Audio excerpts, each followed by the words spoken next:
loves, welcome back to my channel. I'm Rye and this is Rye's Reading Corner. Today I am doing my June wrap-up.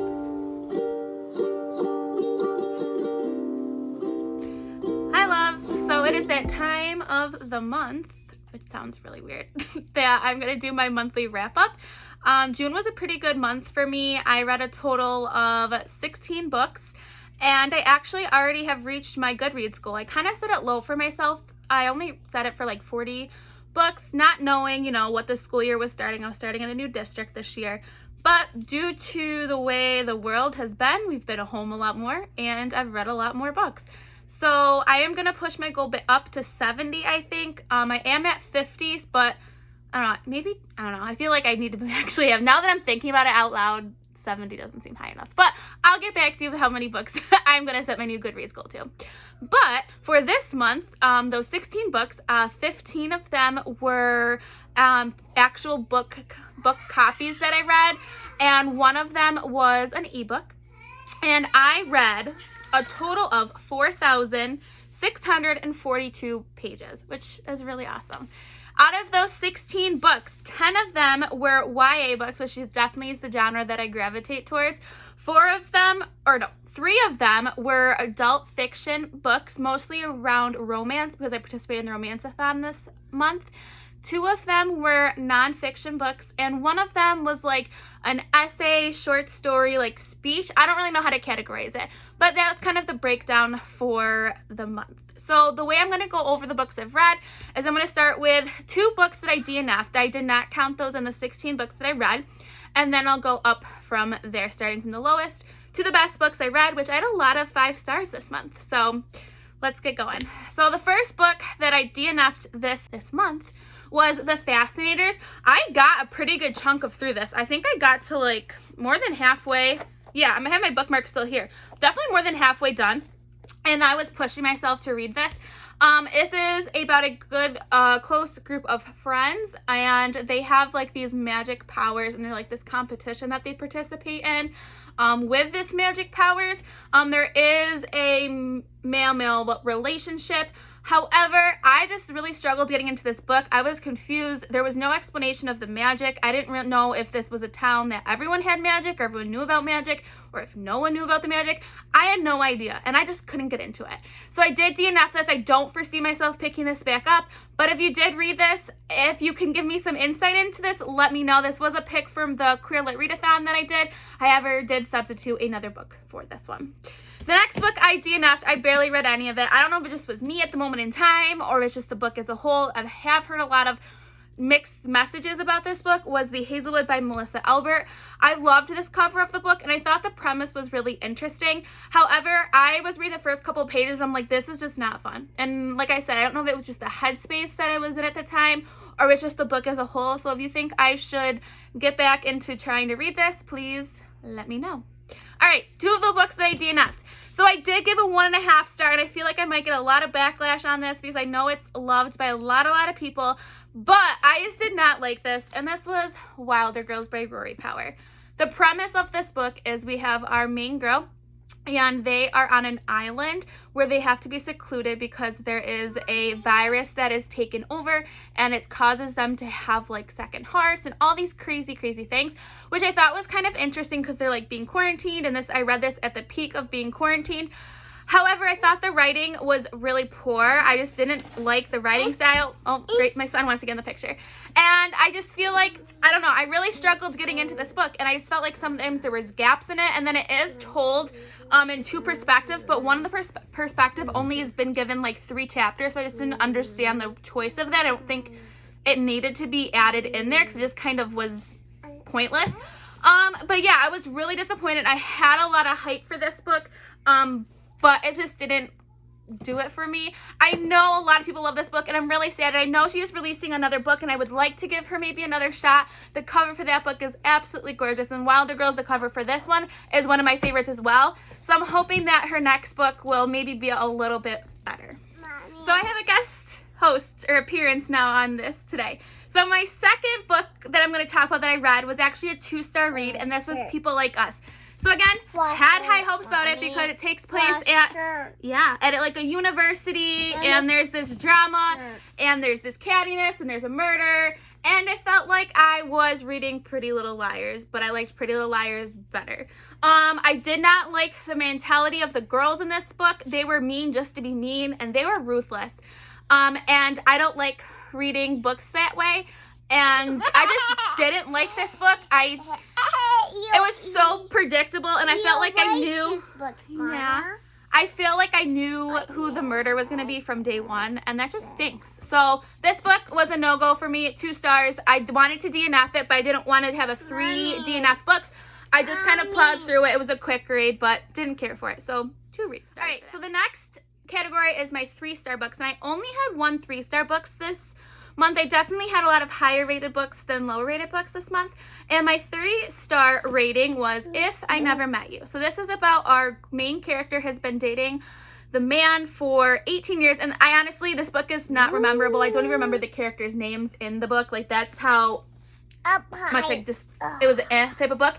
For 18 years, and he finally decides that, he's not going to, he's kind of bored. He feels like he's been tied down for more than half his life, which he has been with her for 18 years, and he just leaves her. And then he gets with another girl, and she gets pregnant after like 2 months of being separated. So it is our main characters dealing with this because they do work in the same office. They're lawyers and dealing with being in a male prominent workplace. And so you have kind of these stereotypes that a lot of the male workers have about her, which was kind of an interesting take. Eventually, she starts fake dating a younger boy in the office to try and make her ex-boyfriend jealous, and he's trying to get a promotion in the office. And she's really liked by the workers there, so he thought that would be a good move for her. I mean, it was so predictable, and it was long. It was like 436 pages maybe, and it definitely could have been done in 100 less pages than it was. I wanted to DNF it, but every time I started to kind of want to DNF it, I liked something about it, and then it would go back. So it just was, it was uneventful, not memorable, but it wasn't terrible. But it wasn't one of my favorite romances I've ever read. All right, so I had 4 4-star reads. So my first 4-star read was Lauren Graham, In Conclusion, Don't Worry About It. And this was the one that I didn't really know how to classify it as. So it is Lauren Graham. She played Lorelai on Gilmore Girls, which I'm a huge fan about. And this is her speech that she gave back in her college, and I want to say 2017. And she kind of adds some things into her book, and there's some really cute little caricatures in this book. But it's just really inspirational, little reading. I mean, it's like 60 pages. It's a quick thing. But I think it was I needed it at that moment in time. I was kind of feeling down with everything that was going on. And it's super inspirational. I would suggest picking it up. It is really, really pretty as well. The inside cover is really pretty as well. It's just this really pretty blue with this silver writing. I love her, so honestly I could read anything by her and I'm gonna just love it in general. But it was good and it was perfect and it served its purpose when I needed it in that time. The next 4-star read, a new author to me, and this is Isabel Sterling's These Witches Don't Burn. So this author I really fell in love with this month. I actually read 2 books from her, novels and 1 novella. She does have a new book coming out in 2021, which I'm super excited about. She's also a local artist as well, so I like to be able to support local authors as well. This is about Veronica and Hannah. They were dating but have recently broken up, but have to come back together to try and fight off witches because they're elemental witches, which means they get their power through the earth, wind, fire, and water. I don't know if I said all 4 of them, but you know what I mean. And they have to fight some type of enemy and they don't know if it's another witch clan or if it's witch hunters. But I love this story because it's set in Salem, Massachusetts, so it's realistic fantasy. They were just kind of sparks of magic, and it just was really enjoyable. The read I read this month was Beach Read by Emily Henry. So our 2 characters are both writers, and they actually knew each other in college, but really didn't care for each other. And they both randomly meet back up in a small town, not expecting to do this. And they both have something in common right now, which is they're struggling to write their next book. So they both make a deal with each other to swap the type of books they are reading, and they both kind of train each other in the type of genre that they write. Obviously, they end up falling in love, and I really did like this story because it wasn't just straight romance. There definitely was some other things to this story. I did knock it down from a 5 to a 4 because I did find some parts boring, and I just don't really like the title of this. I feel like it could have been named something much better, but it really was a fun read. I went through it really quickly. I did read this for the romance-a-thon.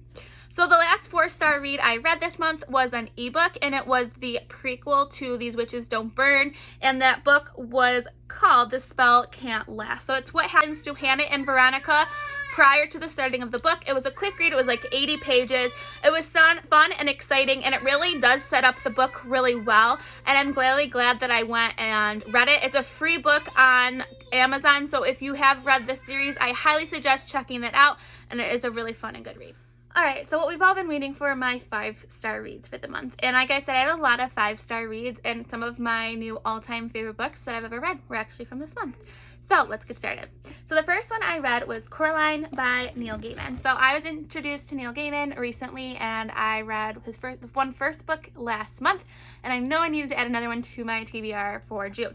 So Coraline is really popular. It was turned into a movie, and it's about a girl who feels like her parents aren't paying attention to her neighbors don't even know her name, and then she gets sucked into this alternate universe where there are parents, and everything looks the same, but everyone has like button eyes, and they're crazy, and they're awful, and she comes to terms that she is actually really appreciative of what she has, and she has to try and defeat her second mom in this other world. So it was a really quick read, and it was a good read.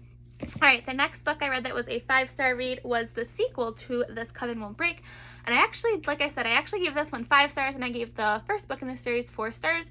So what I loved about this is it picked up from the first book so perfectly, and it's a lot more mystery and suspense type things where you just don't know what's going to happen, and it answers a lot of questions. And what I love about her writing is that you have a lot of sympathy for the characters that you're not supposed to like, and you feel bad for them, and you definitely get that from this book. And I don't want to tell too much more because it's a great series, and I feel like it's an underrated series, and I feel like everyone should really read them. Sorry that this bookshelf looks terrible. My son decided to stack all those books. Now he's eating chocolate somewhere. Alright, my next one, which is again has gotten so much hype everywhere, is Felix Ever After by Case and Callender. And I'm not going to go too much into this because I feel like everyone's read this so far, at least has it on their TBR. So our main character, Felix, is a black trans male, and the story goes through him trying to figure out who he is, living in a society that doesn't necessarily accept him for who he is. And during this time, who he formerly identified as is outed, and so is his dead name. And so there's a little bit of a mystery aspect, as well as also as him falling in love, which is really sweet. And this was a great read. It's definitely a character-based novel. It's not full of action, but I really like reading that. So this was a great read. This was a 5 stars, one of my new favorite books ever. The next one I'm going to group together. These were rereads for me, and they were The Selection and The Elite. I read these books almost 2 years ago, and I read them as an ebook. So this month, one of the prompts for a readathon was to do a reread, and with Netflix announcing their new series coming up of The Selection, I decided that I just wanted to reread them, and it gave me an excuse to buy the books. So, and I'm always nervous to do rereads. I'm afraid I'm not going to fall in love with the book as much as I did the first time. But I fell in love with this series again, and I did read both of these. I'm hoping to read the third one for next month, or July, for a readathon. So I always like to describe the Selection series as like a mix between The Hunger Games and The Bachelor. So from The Hunger Games, it gets this idea of there's different like areas in there's village or area, whatever you want to call it.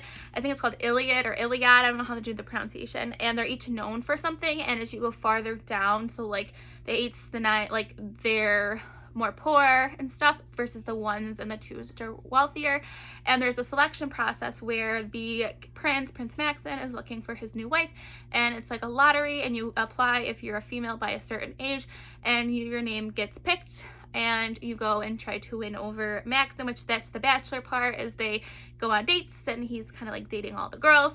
But our main girl, America, she doesn't want to really be there. She's in love with Aspen, who's back from home, but he's below her, and she's kind of only going so that she can get money to send back to her family, and she kind of comes with a friendship originally with Maxon, but they end up falling in love with each other. But there's a lot more to that, which I like. There's also like a political aspect dealing with what's going on in the kingdom. So it's a really great series. If you've never read them, I highly suggest it. It's one of those books where it's once you start them, you just keep going and going because they are so interesting. So again, these were 5-star rereads. All right, my next 5-star book was The Knockout Queen. This was actually the first book I read this month, and this is by Ruthie Thorpe, and this is about two characters, Bunny and Michael. It is their growing up, and Michael identifies himself as gay and hasn't really outed himself yet, and he eventually does in this book, but you know, at first he's finding his men through like Craigslist, and it's just really interesting. And it's a character driven book. It's not action packed. It is a slow burn. Definitely some trigger warnings on this. I've talked a lot about this. I did do this in a reading blog, and I will link that below, but it's a great read. I suggest you pick it up. It's a quick read. I think it's like less than 300 pages, so I know I explained that terribly, but check out the video below and it will explain it a lot better. All right, the next one I read is The Black Flamingo, which, this book, okay? Beautiful book on the inside, beautiful book on inside and out, and just the story is beautiful. It's told in verse, and it's about Michael, who is a mixed race teen growing up in London, struggling to find out where he fits in. He is told that he's not black enough, and he's also part Grecian, and he's told he's not Greek enough, he doesn't speak Greek, and he's trying to figure out where he fits into society, and eventually he finds himself in, look who's come back, in the drag queen community. This is so powerful. I read this in one day. It is quick. It looks like it's a chunker, but it is in verse, so it does go really quickly. I was laughing, I was crying, and it does touch really well upon what's going on in society today about being a black male and how you have to just be more cautious, and how it doesn't matter how educated you are. When someone sees a black male, they already have one stigma about you. So great read. If you haven't picked this up yet, I highly suggest you do. Again, one of my new favorite books ever. I apologize for all these crazy. We're just gonna go with the flow for this video. We're getting ready for vacation. Things are kind of a hot mess in my house right now. So another 5-star read that's now one of my all-time new favorite books, as well as this book gave me literal chills, as You Should See Me in a Crown by Leigh Jensen. This was a debut novel. You would have never guessed in a million years that this was a debut novel, because it is literally an amazing book. So our main character, Liz, grows up in a white community that is on the wealthier end. However, she is one of the few black girls in the school and does not come from a lot of money. She is a very talented musician, and she's supposed to be going to this prestigious music school. However, she does not get the scholarship, and she knows the only way that she's able to attend is if she enters the prom, which is a big doing at her school, and if she wins, she will get a scholarship that will pay for the tuition for the school. She's definitely not the prom queen type, which I like that, but during the time, she ends up falling in love with another competitor named Amanda. And it's just such a cute story between these two girls. I also like that the mean, quote-unquote mean girls have more depth than just being mean. And I do like about that, instead of this like stigma of a prom queen supposed to be mean, and the girl that is mean doesn't always get what she wants, which is nice too. So great book. I highly suggest, if you've not read this book, to pick it up. So the last book I read this month was also a 5-star read. It's a book that I've been wanting to read for a long time. It's not a new release book, but it's a book I think was so fitting for this month, and I think it's a book that literally every person should read, and it's called The Port Chicago 50: Disaster, Mutiny, and the Fight for Civil Rights by Steve Schenken. So this is takes place in, it's nonfiction, so it was in World War II, and during this time, which I did not know this, in the Navy, the African Americans actually were not allowed to fight. They did things like the mess hall, or in this case, they're the ones that loaded all the bombs on the ship. In this story, it shares how none of the African Americans were actually trained to do this job. They just were kind of thrown into it because no one else wanted to do it. And they end up, eventually, the bombs go off and over like 300 people die during this time. And then people expected that the black workers go right back to work loading up the bombs. And they said, no, we're not doing it. And long story short, they all were charged with mutiny charges. Some of them did time in jail. They were released after 18 months, but they still were found guilty of mutiny, and they still had that charge against them. They were allowed to go back into the Navy and actually fight, but because they had that charge, a lot of them weren't able to go to school for free like most war veterans are supposed to. They fought many years to get those charges reversed, and when this book was published, which was I think 2014, at that point all 50 men that were charged with mutiny charges had passed away, and none of them were deemed as being not guilty. I believe just last year eventually they were, so that the families had that, but in their lifetime not one of these were able to have those charges. And it was not mutiny at all. It was just full of racism in the court. They were able to get all 50 people decided that they were, or the jury found all 50 guys guilty within like an hour or two, which is absolutely insane. All 50. It literally took my breath away, this book, the things that they had to deal with during this time. They even kept the blood donations, like the blood bank, separate on the boat. So like blood that came from a white person was set differently away from the blood that was taken from a black person on the boat. It literally was mind-boggling to me. These are tabs, just some of the tabs of things that just blew me away. And I think this wasn't more fitting of a time to read than now. And this book lost me for words. I read it in one day. I think everyone should read this because you don't talk about this stuff in high school or college. Like I said, I didn't even know that was a thing that the Navy did such a long time ago. But all right. So like I said, I had a really great read. I apologize for the crazy things. My toddler was in and out and the camera changed, but we got my monthly wrap up. So if you would like to, I would love for you to subscribe to my channel and take this journey with me as I am newer in the booktube world. If you liked this video, and give me a thumbs up. And if you made it to the end with all this craziness, I want to thank you for that. And yeah, so I will be releasing some of the TBRs. I'm doing some of the readathons this month. If you haven't checked out my TBR bingo game to see what I'm reading for this month, I will link that below. And yeah, so stay kind, loves, and I'll see you later. Bye.